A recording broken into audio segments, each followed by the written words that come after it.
Hey, it's me, Bluestuff. I did it. I found it. It was right where you said it would be. They're all there. They didn't recognize me at first, but then they thought I was you. And I found him. I got him to play Persona again. Just like you asked me to. He's free now. But something's wrong with me. I should be an RPG lover, but I'm not.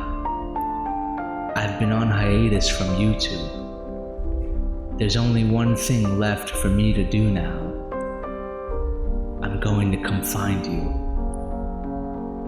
I'm going to come find you.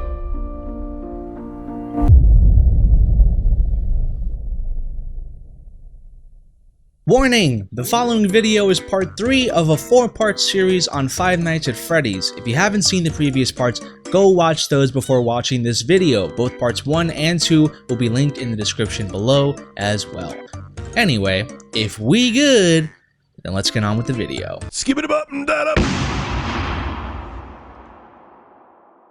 Okay, so Sister Location is unironically my favorite FNaF game in the entire series, so I'm gonna have a lot of fun talking about this game. On October 7th of 2016, Five Nights at Freddy's Sister Location dropped, and man, there was some massive hype going around the streets when this shit happened. It was like a constipated turd hitting the water of the toilet. That shit got everywhere. The game opens a great deal about the Athen family in particular, over the missing children from FNaF 1 or anything before it. Sister Location doesn't even really bring up FNaF 4 and Evan's death. It's widely regarded that Sister Location is set shortly after William Afton gets in the Spring Bonnie suit and becomes him.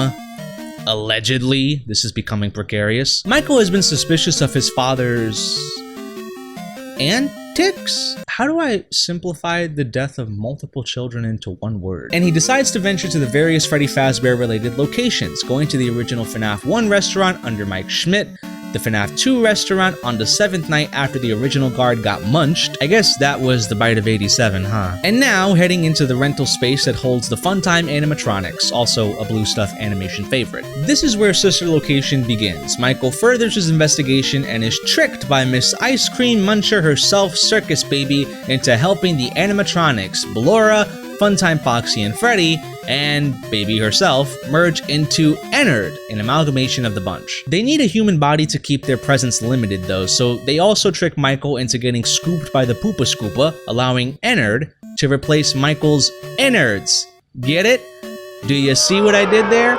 I hate you all. The plan supposedly works, but then Michael spits out Ennard and somehow lives. Forget the frontal lobe. I didn't think it possible the human body could survive without anything. There are two different ways to end the story, although both are semi-considered canon in some regard, if you can even consider this game as a canon. Either way, I like both of them. Michael getting scooped was a nice little switcheroo that I was fooled by at first playthrough, and the original gameplay ending was really difficult while also being fun, while also providing lore. It was the trifecta. Many people felt like this game was worse than any of the other games because it lost its horror element, to which I say, did you play the same game as everyone else? Sure, Ballora and Funtime Foxy were underutilized, that's a fair argument, but the segment where you had to fend off the mini-Renas while also keeping the suit you were hidden in from shutting and killing you was incredibly difficult and rough. Foxy's segment where you had to use that sonic flashlight bullshit kept me on edge every time I went through there. All of Funtime Freddy's segments were scary. This game was not lacking in the horror department. Maybe because it succeeded FNaF 4, Sister Location got some heat over horror, but I'm perfectly fine with sacrificing some horror if it tells a better story, and this game has an incredible story that I will always come back to. I love Michael's arc here, I love Baby's deception, I love the masterful plan, I love William's connection to it all, I love how Elizabeth was killed by Baby, I love... Wait, that came out wrong. And the ending cutscene of Custom Night, it's a masterpiece. By the way, I actually know how to play the song that's in that scene on piano. It's such a beautiful piece. It's called Demolition Inevitable. so good. Since then, it's gotten its overdue praise, and I'm glad that it got what it deserved. Sister Location is arguably the best FNaF game of the series. And now, the most well-rounded FNaF game in the series. Pizzeria Simulator was released in December of 2017, and whew, this was like a nuclear bomb dropping on Hiroshima. And then Nagasaki. Brutal. This was the game to close FNaF and its lore. It had every intent on closing every open book, sealing any and every nook and cranny, and flex taping any cracked fish tank to prevent the water from coming through. Did it actually do that? Well, it's complicated. Let's start with the story. You play, allegedly, as Michael Afton, who finds interest in the new and improved Freddy Fazbear's Pizzeria being opened again years after being completely defunct. He becomes a guard of the store and picks up scrap animatronics and Peanut Trap in order to have all of them in the restaurant for the final day. What happens on the final day, some of you may be asking? Fire, baby! Fire! The scrap animatronics, including Scrap Baby, Molten Freddy, which is the amalgamation of the Funtime animatronics, and Springtrap, are all incinerated by the owner of the restaurant, Henry, who used to work with William before finding out he was being a naughty boy. Henry was also the father of the puppet, whose name is Charlie. Not a big detail, but I figured it was nice to inform you all of this. He also burns himself and Michael alive, which has to be illegal in multiple states, but not before reciting, arguably, one of the best monologues in gaming history. Not only does this speech wrap up any loose ends in the series that were important at the time, but he absolutely owns the place with his thoughts on the resting of souls, William being damned to eternal hell, and the fact that he is literally killing an innocent person because he feels Michael wants to be there. I'm not saying he's wrong, but I'm saying if this were real and Henry survived, he's going to prison for a long time. The story ends with a simple end communication, and that's it. That's the end of FNaF. Okay, that isn't the end of FNaF per se, but it marked the ending of the continuation of the series in the form of the games.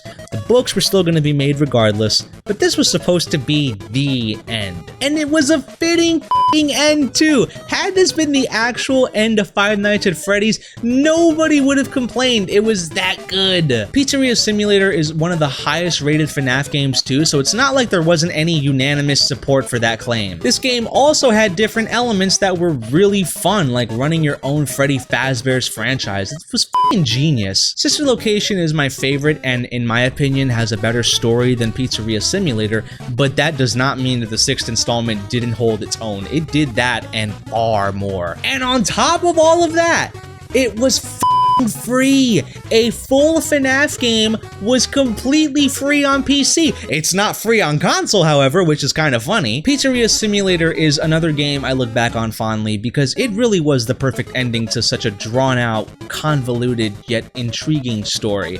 It's truly a shame that other games came after this one because I feel like they drained the value of this game by just making it the 6th installment over the final installment. I'm not going to talk too much about Ultimate Custom Night because I kinda don't want to, but I figured this game wasn't much of a pain and was really more of a torture device than a lore teller. Ultimate Custom Night was released in 2018 and discussed the biggest unresolved lore issue in the entire series. What about Golden Freddy? It had been a while since Fredbear was even mentioned, last being seen in FNaF 4 back in 2015. It's believed that Evan is in control of Fredbear along with Cassidy, one of the original missing children. The question surrounding Fredbear was pretty simple. Did the souls of Fredbear also get released like the other animatronics? The answer is no. Allegedly. Ultimate Custom Night is basically William's damnation to eternal hell by a celestial deity, with the bearer being Fredbear. See what I did there?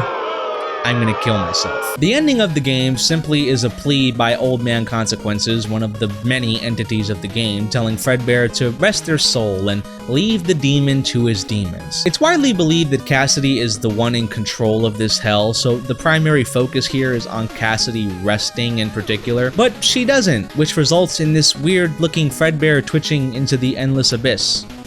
The end. Yeah, who would have thought a free custom night wouldn't hold much lore?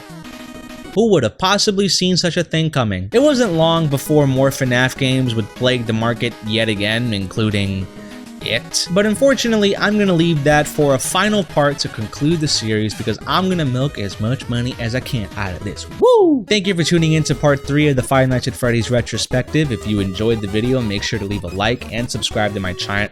Wow. To my channel? Subscribe to the channel. The support is greatly appreciated. This is your daily reminder that I also have a free Patreon. Link in the description. Go sign up for that.